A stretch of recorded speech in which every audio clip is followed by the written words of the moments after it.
Okay, so today we are talking about the review for Unit 8. First question. A programmer wants to know if the code she wrote for random integer generators is truly producing the integers 0 through 9 uniformly. She generates 100 integers and counts the number of zeros, ones, twos, threes, so forth. Which of the following should she use? If you did have a table, and we don't have one here, it would be like 0, 1, 2, all the way up to 9. This would be like the frequency of how often each one occurs. It might be 10 or 9 or 8 or 11 or 6 or 12, who knows. All different frequencies for all those different values. That doesn't look like a two-way table. The other giveaway that it might be chi-square goodness of fit. Um, it's just all, she thinks everything's going to be uniformly distributed. It's just going to be distributed evenly among the numbers 0 through 9. All of that sounds exactly like chi-square goodness of fit. So it's a giveaway there. Ida wants to know if people prefer one brand of chocolate chip cookie dough over another. To test this, she bakes 8 dozen cookies from dough made by each of the 4 manufacturers and labels the brands A, B, C, and D to conceal the true identity from the tasters. She then selects a random sample of 96 students at her school to try each brand of cookie and chooses the brand they like the best. Cookies are tasted in random order. Here are the results. She wants to do a goodness of fit. I was going to say this is another goodness of fit test. It's definitely not a two-way table. To see if there's a significant difference in the brand, what is the appropriate null? There's nothing going on here, right? That's very tempting. I have to read the rest to be sure. At least 2 of the portions people prefer are different, so that's the alternate maybe, or something like that. The number of people preferred is the same as the expected number. Actually, that's definitely not true. Those observed values are different. 24 people, 24 of the people in the sample prefer each cookie. That's definitely not true. One brand of cookie is preferred by a higher proportion of people in school than the other 3. So we don't know which brand is preferred. The null is definitely that one. A is perfect.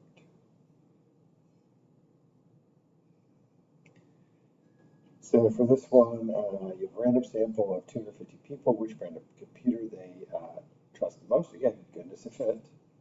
Toshiba. So the observed value, this is the observed value. The expected value would be 250 divided by 1, 2, 3, 4, 5. So expected value is 50.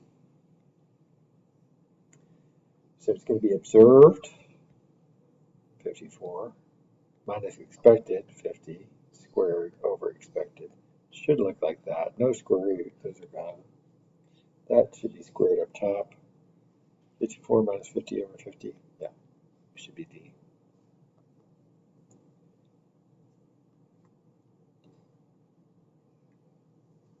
College professor wants to know if it is possible to predict the grades students will earn on their final exam from the class average just before the final exam. That's actually a good question. Selects a random sample of 15 students and records their average just prior to the exam. Assuming the conditions for inference have been satisfied, construct a 90% confidence interval for the true slope. How many degrees of freedom? This is not a good question. I'm going to have to change this question. Um, sorry about that. Okay, a chewing gum manufacturer wants to determine if any of its 4 flavors of gum are more popular than others. A random sample of 80 people who say they chew gum regularly is asked to identify their favorite flavor. Here are the results. Which of the following are conditions that must be met in order to test the hypothesis? Okay, so there's 80 using a chi-square test. So which of the following are conditions that must be met? So does NP have to be at least 10? No, that's for proportions, right? This is counts. I think the expected counts have to be at least 5. That's just not this test. Yeah, that one is a thing. Less than 10% is a thing. I think it's B.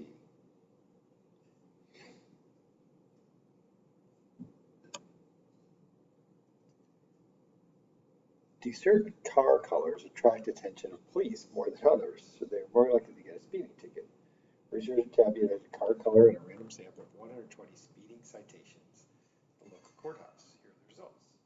Then he went to the vehicle registry and obtained the distribution of car colors. So here's the distribution of car colors, okay, which defines the correct expected counts.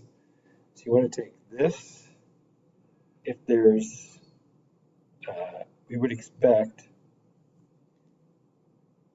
14% of the 120 to be red, right? So get out a calculator. So 14% of the 120, 16.8. Do one or two more.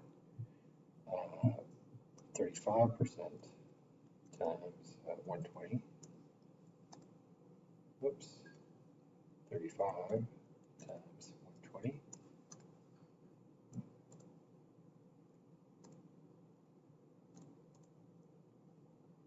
42. Is that enough? Let's see, 16.8. I like that one. I'm pretty confident that's it. Company manufactures special plastic containers that hold a specific volume of hazardous material. Some containers do not meet specifications as required by the company.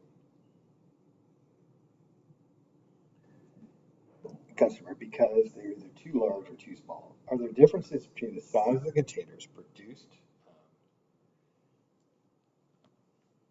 by the morning, 8 a.m., and 4 p.m., and evening shifts? Here are the results of the inspecting 500 randomly selected containers. So this does look like a two-way test, right? What are the degrees of freedom? So there are 3 rows and 3 columns. So that's 2 times 2, because 3 minus 1 times 3 minus 1. 2 times 2 is 4. That's all we have to do. Again, it's row minus 1 times column minus 1 for degrees of freedom for a two-way table. Recent Pew Research poll asked 856 randomly selected adults about their education level, whether or not they have a Facebook account. If we are interested in whether there's a relationship or association between education level and Facebook, which I'm following is the null. So it's no relationship, right? The null. I think that's one way of saying it. I think that's it. We think there is no association. Same thing as that is saying we think they're independent. So that would be the answer. Using a computer, I randomly selected 1,000 numbers from a standard normal distribution. I classified these accounts according to whether their values are at most -2, between -2 and 0, between 0 and 2, or at least 2. I also determined the expected counts based on the empirical rule. To test to see if the distributions of observed count differs significantly in the distribution of expected counts, we use a chi-square test. The value of the chi-square statistic is found to be 3.03. The p-value of the test, so let's see, it's like 1,000 numbers. So I guess degrees of freedom is 999. Let's see.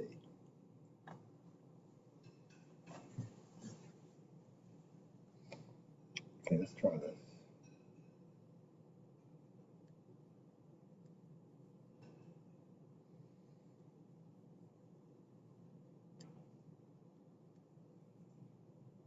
So hit menu, stats, distributions, chi-square, CDF, lower bound 3.03, upper bound infinity, and degrees of freedom 999. one seems funny here. Let me look at this for a second. Okay, so we actually have 4 categories, if you read it. I was doing or at least 2, so there's 4 categories.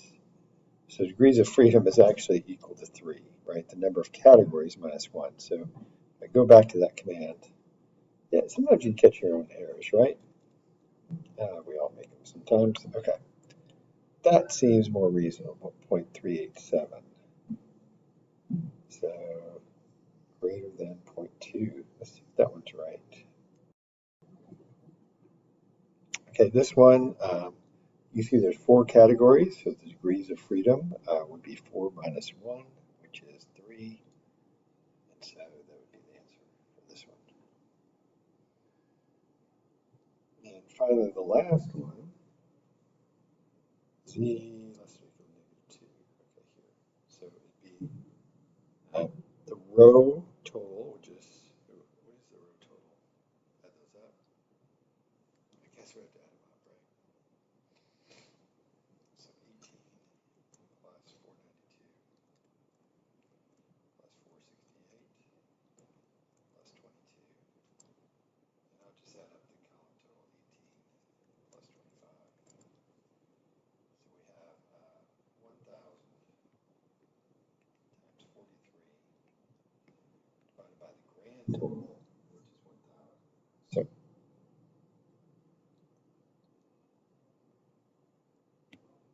seems funny.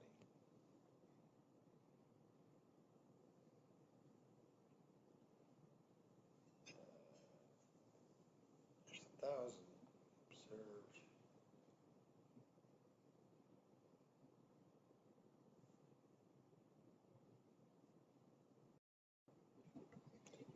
Okay. Gives you the chi-squared statistic, so not the expected value. We already had the expected value. I was finding expected value there. Chi-squared is observed minus expected, right? So that would be 18 minus 25. Which one of these is it? Over 25, so it's got to be D.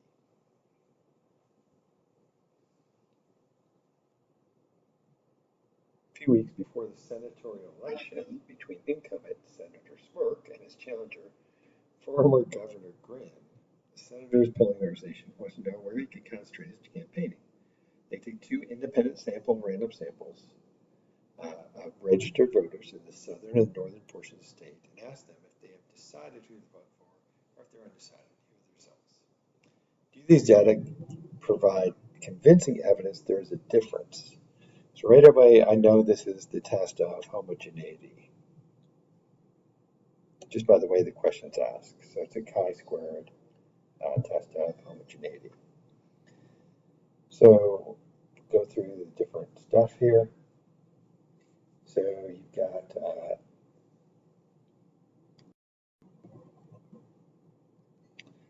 so let's see. So the distribution of voting status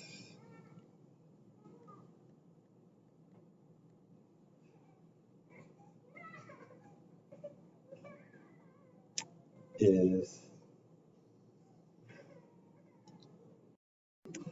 the same for North and South. The alternate distribution is not the same for North and South for voting status. Okay, let's check the conditions. So it does look like we have random sample, random samples. I guess 176 and 200 for the North and South, respectively. We have 176 is less than 10% of all North, and 200 is less than 10% of all South voters. Okay, to do that last one, I really just like to do the test in my calculator at this point. right? So let's get the calculator out, get the expected values done for us here. So we're going to put in a 2 by 2, I think.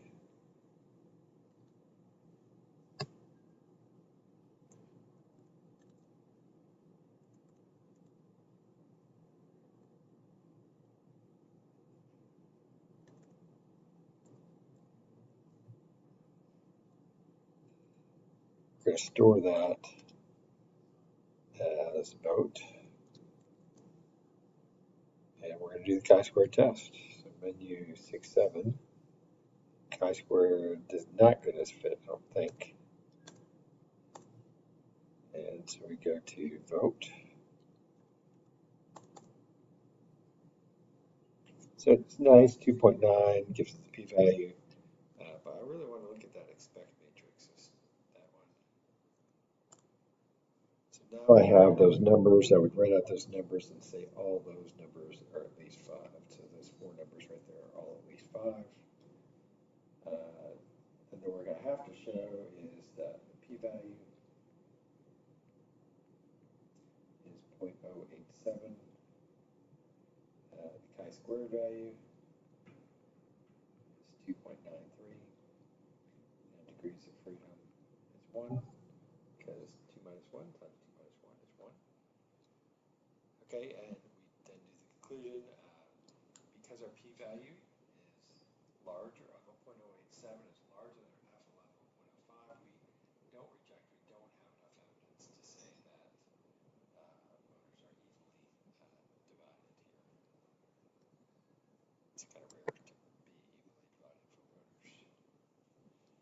A recent company picnic with over 2,000 guests, an outbreak of food poisoning occurred. Doctor suspects the potato salad may be related to the food poisoning. Random sample of 200 guests asked about their symptoms and whether or not they had the potato salad. The data is represented in the table below. Do these data provide convincing evidence of an association? Right away, I'm leaning towards chi-squared test of independence. Right, so the null is there is no association between potato salad consumption and getting sick with food poisoning. The answer is there is an association between those two. Looks like a random sample of 200 guests. We have 200 is less than 10% of all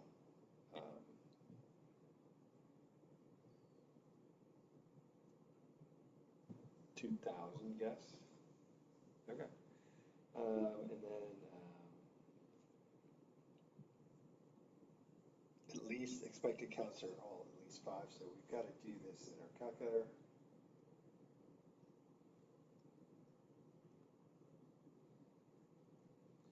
So the store matrix. So I want a 3 by 2, I believe. 20, 25, 35, 40, 20, 60. Not 60, but plus I'm not even looking.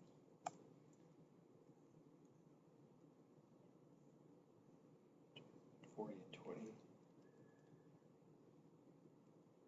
No, it didn't go into the right. Oh, it behaves weirdly here. Oh well. Okay, we're going to store that if I did it right here.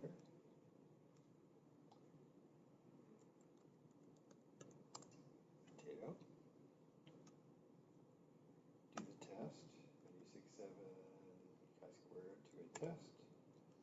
Choose potato. Might want to look at the expected matrix.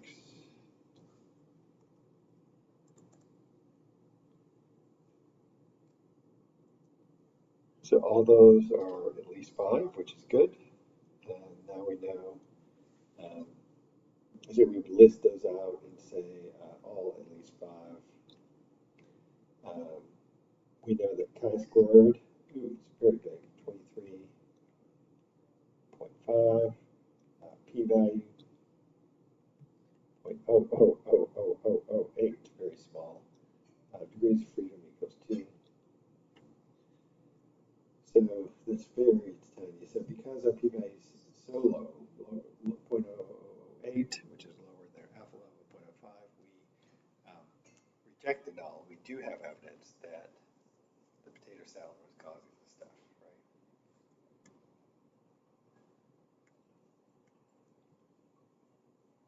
I like this one. Should we use a chi-squared test for homogeneity or a chi-squared test for independence in each setting? Justify your answer. Do men and women have a preference for having a dog or cat as a pet? Research suggests a random sample of 100 adults if they prefer dogs or cats as a pet. Following table breaks down the results by gender. Okay. Have a preference for having a dog or cat. They prefer dogs or cats as pets. Okay, so is that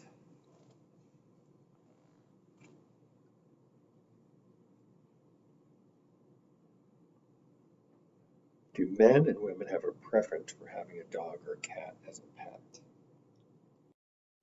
So one way, when it gets kind of tough, I don't know if this is least reasonably tough. I'm in the airport, my brain is not working great right now. But I do know that for independence, you want one sample. This is chi-squared independence. Because we just have one sample here. So it's a test of independence. This next one, do you believe those who perform community service are less likely to drink and drive again? Right away, you're looking at, do they differ? Same. They come from samples of 20 members of the community and 100 members of the community have not been drinking. So there's two samples of folks, right? So that leans towards homogeneity. We can check those two. And so, yeah, comes from two independent random samples. Data comes from 1/6. So they specified that that's kind of the giveaway there. So you didn't catch that during the chapter. Now maybe you just caught that. So that can be confusing. It's not a huge deal if you messed up. The procedure is basically the same. But you get dinged a little bit if you called it the wrong name, kind of thing. But great, that's the lesson for today.